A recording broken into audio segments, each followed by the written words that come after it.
Udumo kuNkulunkulu kweliphezulu nokuthula emhlabeni kubantu abathokozelwa nguye. Ubaba uNsibanda okubingelelayo ithi uJesu Kristu inkosi. Siyambonga uNkulunkulu wethu kakhulu, siyamdumisa kuba siphe lesi sikhathi esifana nalesi. Muhle uNkulunkulu wethu. Bangcwele, yambonga uNkulunkulu ngani nonke, ngani nje nonke nisimangaliso emsebenzini kaNkulunkulu. Siphathene kahle ngendlela emangalisayo. Kukhona labo-ke nje-ke ngoba phela ekugcineni kwakho konke nesizulu siyahlupha sibe siqinisa abantu abayinxanye bengemanzi. Khona labo nje abalokhu bebelesele ngama-emoji. Ama-emojis asiwafaki egruphini, asiwafaki ekhaya lezwi. Siyawuhlonipha umsebenzi kaNkulunkulu noNkulunkulu siyamhlonipha. Asifaki imizwa yethu. Yazi ngendlela abantu abenza ngayo ngidabukile. Emva kokufaka isimemezelo sikababa uSithole osishiyile, ngichazile ukuthi uSithole hayi lo umfundisi waseBhamshela, kodwa uSithole besinaye la oqhamuka eMozambique. Omunye uvele wafaka upopayi ohlekayo. Angazi mina ukuthi yini into ehlekisayo lapho. Yazi abantu bayilandela iziqalekiso ngalabo popayi. Ngiyafisa uNkulunkulu abasize. Ngiyazi kukhona abangakwenzi ngamabomu. Bese kuba khona abathi sebekwenzile bese beyaphika. Kanti phela isystem ayiqamba amanga. Bakithi sizivalela izulu livulekile. Angazi mina sizofika esithini phambi kaNkulunkulu. Angazi ngempela umuntu ayiphika into eyenzile ukuthi kusho ukuthi mina ngiqamba amanga. Kanti nami phela ngitshelwa isystem le eshoyo ukuthi usibani ufake i-emoji. Kwangathi singakhula ngengqondo, singazivaleli izulu. Kodwa nje all in all ngiyabonga mina bangcwele. Siphathene kahle kabi nani. Yilabo nje abafiwe abavuma ukusetshenziswa uSathane. Kwangathi uNkulunkulu anganisiza nigcine nihlale kuNkulunkulu ningasuki. Noma umoya wombusi ukuvukela ungayishiyi indawo yakho. Kusho njalo uMshumayeli 10:4. Yazi ukuthi ungayishiyi, uzovuka umoya wombusi kodwa ungayishiyi indawo yakho. Hlala nje, uhlaliswe kwevila. Uhlale njengoMariya. Athi uJesu ukhethe kahle, wakhetha ukulalela izwi lakhe. Ngicabanga ukuthi ngaba kuhle siguqe sikhuleke sisondele kuNkulunkulu wethu ngomkhuleko. Babongcwele, babolungileyo, uNkulunkulu wethu nomusa. Siyabonga nangalesi sikhathi, sibonga uthando lwakho. Siyakubonga Nkosi, asazi singathini. Phela sinikela uqobo lwethu kuwe.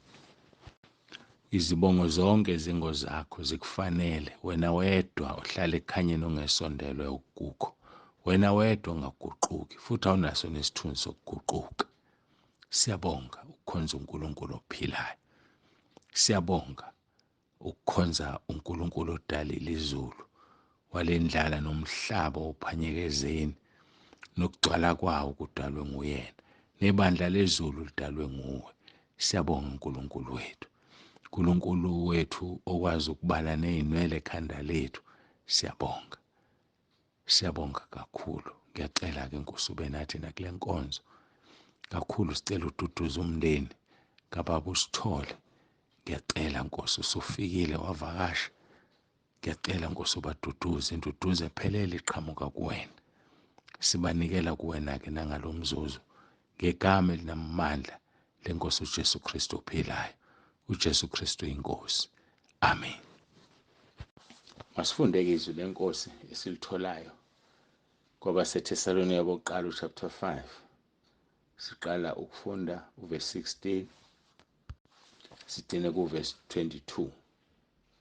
Thokozani njalo, khulekani ningaphezi. Kukho konke bongani ngokuba lokhu kuyintando kaNkulunkulu kuKristu Jesu ngani. Ningamcimi umoya, ningakudeleli ukuprofetha. Vivinyani konke nibambisise okuhle. Dedani kukho konke okubonakala kukubi. Sifunde abaseThesalonika bokuqala chapter 5 verse 16 siya verse 22.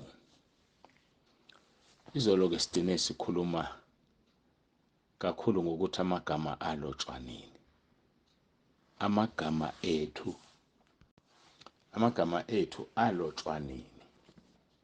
Alotshwa nini ngempela amagama ethu? Alotshwa umhlaba ungakasekelwa. Sikutholile lokho kwisambulo 13 verse 8 nosambulo 17 verse 8. Ngithe-ke namhlanje ngokudinwa inkosi isigcinile, siyabonga. Ngizophendula umbuzo othi wasazi nini uNkulunkulu? Kusemqoka sazi ukuthi wasazi nini. uNkulunkulu wethu uyacacisa kuJeremiah chapter 1 verse 5 no verse 6. Sikhulumile ngaleli lizwi mangaphazami ngomgqibelo enkonzweni yokugcoba. Uthi-ke ngingakakubumbi esiswini ngakwazi. uNkulunkulu usaze engakasibumbi esiswini wayeseyasazi. uNkulunkulu wethu lesikhuluma ngaye uthi ngingakakubumbi esiswini ngakwazi. Ungakaphumi esizalweni ngakungcwelisa ngakubeka umprofeti ezizweni. uNkulunkulu usaze engakasibumbi. uNkulunkulu kusho ukuthi uma ulalelisa kahle lento, uNkulunkulu usidalile saba umoya, kodwa sikhumbuli leso sikhathi. Uyedwa osikhumbulayo uJesu owafika emhlabeni azi ukuthi uthunyiwe. Thina sisikhumbuli leso sikhathi sihlezi noNkulunkulu. Asisikhumbuli leso sikhathi singumoya. Kodwa kuyezwakala uma ethi ngingakakubumbi esiswini ngakwazi. Usaze uNkulunkulu engakasibumbi. Ingakho phela aloba amagama ethu. Sasingakabunjwa. Sibunjwe esiswini sabazali bethu. No-Adamu bengakabunjwa ngomhlabathi. uNkulunkulu wayesebazi. Uthi uqala uphume esizalweni ubusungcwelisiwe. Uphuma esizalweni uNkulunkulu esekungcwelisile. Sikhonza uNkulunkulu ongcwelisanayo. Uthi uma uphuma nje usuke sekungcwelisile. Kodwa-ke ngenxa yokuthi sizalelwe esonweni siphuma sone bese sikuphela ukungcweliswa kwethu. Ngenxa yokuthi sinjani sonile. Kodwa nje uNkulunkulu usaze umhlaba ungakasekelwa. Ngingakakubumbi ngakwazi. Bese kusiletha-ke embusweni ukuthi uma asazi, wasazi kanjani? Wayazi umoya emoyeni? Cha. Wayesinikeze namagama. Wasibiza ngamagama. Njengoba esho ethi ingilosi zakhe uzibiza ngamagama. Uxolo. Ngiqonda ibandla lakhe lezulu, inkanyezi nenyanga nelanga. Uzibiza ngamagama zize kuye ngobukhulu bekhwepha zakhe. Lisho njalo izwi lenkosi lapha ku-Isaiah chapter 40 verse 26. Uphakamiselani amehlweni phezulu nibone. Ngubani odalile lezo zinto na? Nguye okhipha ibandla lazo ngezibalo, abize zonke ngamagama. Inkanyezi nenkanyezi negama akayikhohlwa njengoba ziziningi kangaka. Abize zonke ngamagama ngobuningi bamandla akhe nangobukhulu bezikhwepha zakhe. Ayisilali neyodwa maseyibizile. Ayibize emhlanganweni wakhe mayithanda. Athi wozani la bandla lezulu. Woza sibanibani, woza sibanibani. Zize kuye inkanyezi. Mase kubalwa-ke lapho kushona ilanga nenyanga. Lonke nje ibandla lezulu. Isimangaliso sikaNkulunkulu lesi. Ingakho-ke Isaiah 43 athi ungesabi ngokuba ngikuhlengile. Ngikubizile ngegama lakho ngowami.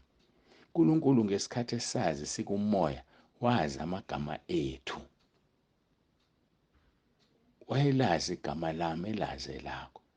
Ungesabi ngokuba ngikuhlengile, ngikubizile ngegama lakho ngowami. Lapho udabula emanzini, mina nginawe. Nasemfuleni ayiye kukhukhula. Lapho uhamba emlilweni awuyikusha nelangaba likushisa. Ngani? Ngoba yena unathi. Ngani? Ngoba usibizile ngamagama. Ngani? Ngoba usazile ngakasibumbi. Athi ngokuba nginguJehova uNkulunkulu wakho, ongcwele ka-Israyeli, umsindisi wakho. Sambonga uNkulunkulu esimkhonzayo, osaze singakafiki. Yabona uma usudlukulundela nje wena uyidlela izono kwakho lokho. And isihogo sakho ngiyakudabukela usuthola amaqiniso asekhaya lezwe. Kodwa nje iqiniso limile lithi engakangibumbi uNkulunkulu wangazi, wangibiza ngegama lami, ungihlengile, wathi ngingowakhe, nawe wathi ungowakho. Yingakho-ke phela kukhona bamiselwe ukuphila okuphakade. Usiyabona, ngoba vele wathi engakasazi wayekwazi lokho. Sesibheka nje Isaiah 43 uverse 6 noverse 7. Ngiyakusho kuyinyakatho ngithi balethe, nakuyiningizimu ngithi ungabagodli. Lethana amadodana amakude namadodakazi ami ukuba aphume emkhawulweni womhlaba. Umkhuleko ofuna siwukhuleke loyo, ukukhulula abathunjiwe, wokubiza abadalelwe inkazimulo, bakhululwe inyakatho, bakhululwe iningizimu, ukuze phela bafike. Uthi kuverse 7 Isaiah 43, onke amadodana namadodakazi abizwe ngegama lakhe, akawadalela inkazimulo yakhe, ewabumbile futhi ewenzile. Ubabumbile, ubenzile. Isimanga sikaNkulunkulu lesi. uNkulunkulu wethu uyasithanda. uNkulunkulu wethu usibumbile. uNkulunkulu wethu usenzile, wasidalela inkazimulo yakhe. Siyabonga futhi nakwizenzo ukuthi kwenzeka lokho. Lapha kwizenzo chapter 13 uverse 47 no 48 sikhuluma ngalabo ababunjelwe inkazimulo kaNkulunkulu. Uthi uverse 47 izenzo 13, ngokuba iNkosi isiyalezile kanjalo ukuthi ngikubekile ube ngukukhanya kwabezizwe, ube insindiso kuze kube semkhawulweni womhlaba. uNkulunkulu usibekile ukuthi sibe ukukhanya. Uze washo uJesu wathi nina ukukhanya kwezwe. So sibekiwe ukuba sibe ngukukhanya. Yilento ayenza kuJeremiah 1:5 uthi ngingakakubumbi ngakwazi ungakaphuma esizalweni ngakubeka ngakwenza umprofethi. Sibekiwe ukuba sibe ngukukhanya. Angazi ufika uthini ezulwini uma ungabanga ukukhanya, ngoba uNkulunkulu ukubekile ukuthi ube ukukhanya, ube insindiso kuze kube semkhawulweni womhlaba. Verse 48, kwathi abezizwe bekuzwa lokho bathokoza balidumisa izwi likaNkulunkulu, bakholwa bonke ababemisela ukuphila okuphakade. Bakholwa bonke ababemisela ukuphila okuphakade. Kungenzeka ngimise itende endaweni ethile kugcwale noma kufika abantu abawu-100, kodwa vele kuphenduka ababili. Abaphendukile ababili ababemisela ukuphila okuphakade. Lo 98 akumiselwanga ukuphila okuphakade. Khumbula phela baningi ababiziwe kodwa bayingcosana abakhethiwe. So-ke kukhona ngempela abamisela ukuphila okuphakade, bese bakhona abangakumisela ukuphila okuphakade. Ingakho phela kukhona izwi elithi ukukholwa akusikho kwabantu bonke. Ukukholwa akusikho kwabantu bonke. AbaseThesalonika besibili chapter 3 sifunda uverse 2. Ngiphinde. AbaseThesalonika besibili chapter 3 uverse 2. Nokuba sikhululwe kubantu abadukileyo nababi, ngokuba ukukholwa akusikho kwabantu bonke. Ukukholwa bazalwane akusikhona kwabantu bonke. So thina simele ukukhululwa kubantu abadukile nababi, ngoba ukukholwa akusikhona kwabantu bonke. Kungaba kwabantu kanjani bonke? Kukhona abadalelwe inkazimulo, khona abangayidalelwanga. Kukhona abamisela ukuphila okuphakade, khona abangakumiselwanga. So ukukholwa akusikhona kwabantu bonke. Ngiyafisa ukuthi uNkulunkulu asisize sikubambe lokho. Ungadlali ngokukholwa uma usufikile kuko. Ngokuvuma kweNkosi soqhubeka nalelizwe sibuke ukuthi sakhethwa nini? Sakhethwa nini? Ngiyacela siguqe esikoleni. uNkulunkulu wethu onomusa, uNkulunkulu wethu udwala laphakade, siyabonga isifundiso sanamhlanje. Siyabonga Moya Ongcwele, siyabonga uNkulunkulu ongunaphakade. Hlala nathi ngokuba seliyashona ilanga, hlala nathi ngokuba sekuyahlwa imini siyaphela. Hlala nathi uNkulunkulu onomusa. Siyabonga ngakho konke ngoJesu Kristu inkosi yethu ephilayo.